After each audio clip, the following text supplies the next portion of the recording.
Good morning, everyone. Today is Ayurveda Day. 20 years ago, when I entered the world of Ayurveda for curing my own disease, I thought Ayurveda is about treatment, diseases, medicines.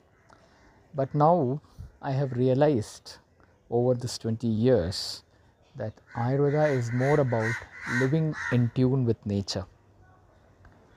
And today, with the advent of mobiles, our civilization, our people are more and more moving away from nature.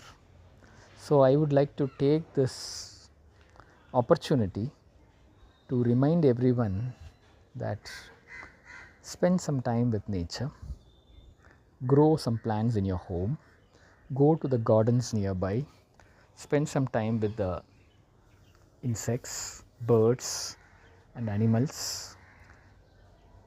Develop a relationship with them, observe them. We are part of them, we are one among them. So, once